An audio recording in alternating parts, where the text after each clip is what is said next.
জাতীয়তাবাদী পেশাজীবী পরিষদ ইউকের পরিচিতি সভা ও মতবিনিময় গত 15 জুলাই রবিবার পূর্ব লন্ডনের স্থানীয় একটি রেস্টুরেন্টে অনুষ্ঠিত হয়।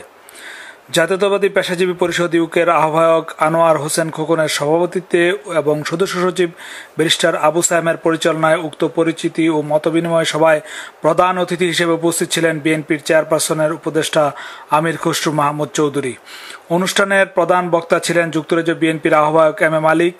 বিশেষ বক্তা হিসেবে উপস্থিত ছিলেন যুক্তরাজ্য বিএনপির যুগ্ম আহ্বায়ক ব্যারিস্টার এম এ সালাম।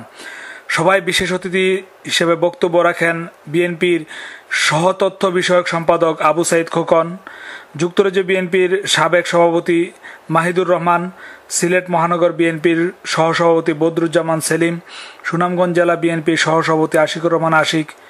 মতবিনিময় সভায় আরও বক্তব্য রাখেন যুক্তরাজ্য বিএনপির আহ্বায়ক কমিটির সদস্য শায়েস্তা চৌধুরী কুদ্দুস, শাহ আখতার হোসেন টুটুল, যুক্তরাজ্য বিএনপির সাবেক সাংগঠনিক সম্পাদক আবুল কালাম আজাদ, জাতীয়তাবাদী পেশাজীবী পরিষদ ইউকের সদস্য ডাক্তার মুজিবুর রহমান, সাংবাদিক M A Qayyum O advocate নয়ন মিয়া।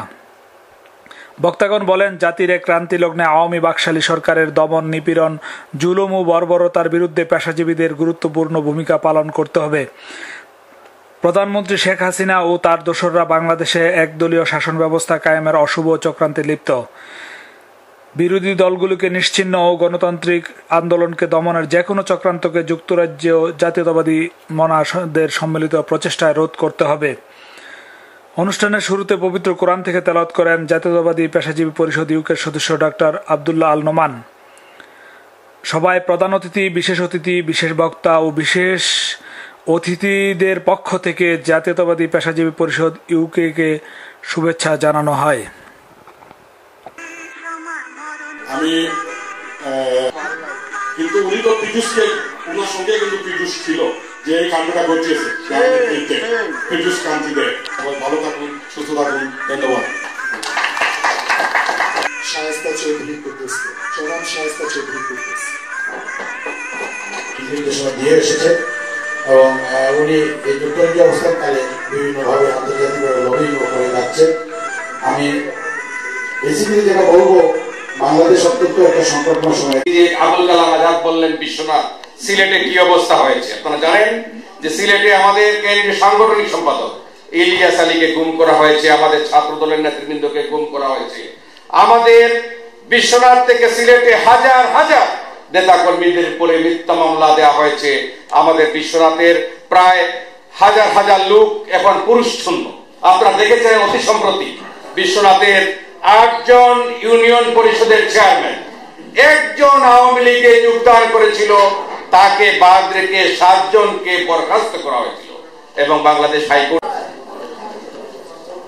যুক্তরাজ্য পেশাজীবী পরিষদ কর্তৃক আয়োজিত আজকের এই সভা প্রধান অতিথি, বাংলাদেশ থেকে আগত আমাদের মেহমান এবং আমাদের অত্যন্ত শ্রদ্ধাভাজন নেতা বিএনপি, যাকে নিয়ে দীর্ঘদিন যুবদল করেছি, দীর্ঘদিন মহানগর যুবদলের সভাপতি ছিলেন, কেন্দ্রীয় যুবদলের ভাইস প্রেসিডেন্ট ছিলেন, এখন মহানগর বিএনপির যুব আহ্বায়ক জনাব আবু সাইদ খোকন। আজকে জাতীয়তাবাদী শক্তির একটি নতুন প্ল্যাটফর্ম যুক্তরাজ্য থেকে একজাক ইয়াং এই অনুষ্ঠানে যারা উদ্যোগ তাদেরকে আমি অভিনন্দন জানাই। বাংলাদেশের রাজনৈতিক পরিস্থিতির ব্যাপারে আমাদের নেতা পরিষভায় বক্তব্য দিলেন, তবে আমার যেটা ব্যক্তিগত মূল্যায়ন হলো সেটা হলো যে 1/11 থেকে যে ষড়যন্ত্র শুরু হয়েছিল বিএনপিকে নিঃশেষ করার জন্য, ধ্বংস করার জন্য, সেই ষড়যন্ত্র আবার শুরু হয়েছে। মেম্বার আজকে প্রায় মেম্বার উপস্থিত হয়েছেন। আমি ওনাদেরকে একটু পরিচয় করে দেব, কারণ বক্তৃতা দেওয়ার কথা ছিল ওনাদের। খুব যেটা আমার জয়েন করবেন আর উনি বলেছেন প্রধান অতিথি সম্পর্কে, কারণ চিটাগাঙ্গে আপনারা জানেন যে বাংলাদেশে সবচেয়ে বেশি আন্দোলন হয়েছে এইবার চিটং এবং পরিশেষে সিলেট। চিটংয়ের আজকে প্রধান অতিথির নেতৃত্বে অ্যাকচুয়ালি চিটাগং বিএনপি ইউনাইটেড হয়েছে। সম্মানিত প্রধান অতিথি, বাংলাদেশ জাতীয়তাবাদী দলের সম্মানিত চেয়ারপারসনের উপদেষ্টা সাবেক মন্ত্রী জনাব আমির খসরু মাহমুদ চৌধুরী। জনাব আমির খসরু মাহমুদ চৌধুরী।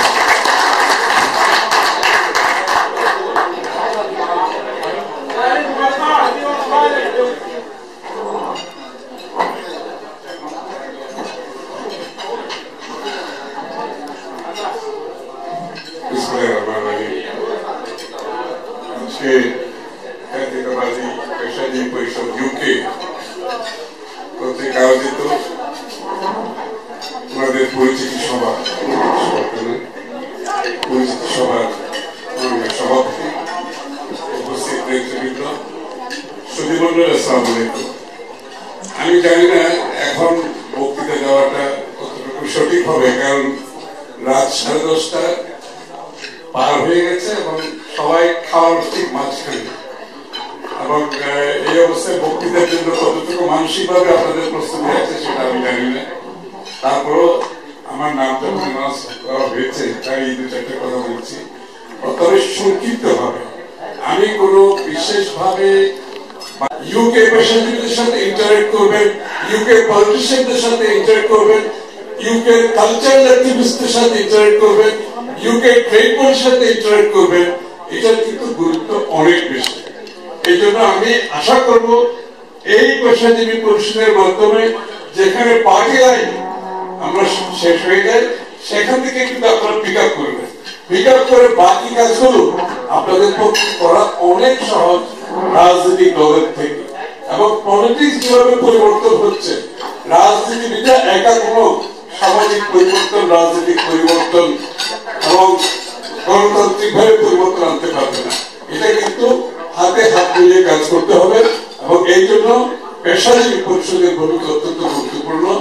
এবং আজকে আমি এখানে একটা মিক্সড কমিউনিটি দেখতে পাচ্ছি, পেশাজীবীরা আছে, রাজনীতিবিদরা আছে, মহিলারা আছে। মালিককে আমি বলতেছিলাম মহিলাদের কথা বিশেষ কারণে, কারণ ইউকে সোসাইটি খুব সেন্সিটিভ সোসাইটি। কিন্তু আমরা সবসময় আমরা ডেমোক্রেসির কথা বলতে তো হবে না, ডেমোক্রেসির মধ্যে জেন্ডার একটা ইস্যু আছে এবং জেন্ডার গ্যাপ কিন্তু গ্লোবালি কিন্তু বিশেষ আলোচিত ইস্যু কিন্তু। এবং আমরা যদি সারা আমাদের রাজনীতির কথা বলি, একজন ইউকে সিটিজেন, একজন ইউকে পলিটিশিয়ান যদি বলেন তোমাদের মধ্যে তো বিশাল একটা জেন্ডার গ্যাপ আছে, যে তোমাদের এতগুলো পলিটিশিয়ান, এতগুলো পেশাজীবী, কোন মহিলা এখানে আমরা দেখতে পাচ্ছি না। কিন্তু জেন্ডার ইস্যু কিন্তু অত্যন্ত গুরুত্বপূর্ণ ইস্যু। এই জন্য আমি বলছি আমাদের রাজনীতিতে মহিলাদের ভূমিকা অত্যন্ত গুরুত্বপূর্ণ। এবং আমাদের বাংলাদেশে মহিলা দল অনেক স্ট্রং কিন্তু আপনারা দেখতেই পাচ্ছেন। এবং চট্টগ্রামে মহিলা দল চট্টগ্রামে কিন্তু সবচেয়ে বেশি শক্তিশালী। কারণ আমি চট্টগ্রামে আই মেড শিওর যে মহিলাদের role has to be played. কারণ আমরা যখন পুলিশের সাথে সরাসরি কনফ্রন্টেশনে চলে যাই, আমাদের মহিলা দল কিন্তু আমাদের আগে থাকে। আমরা ওদেরকে সোলজার, প্রথম সাথে সোলজার হিসাবে কিন্তু রাখি।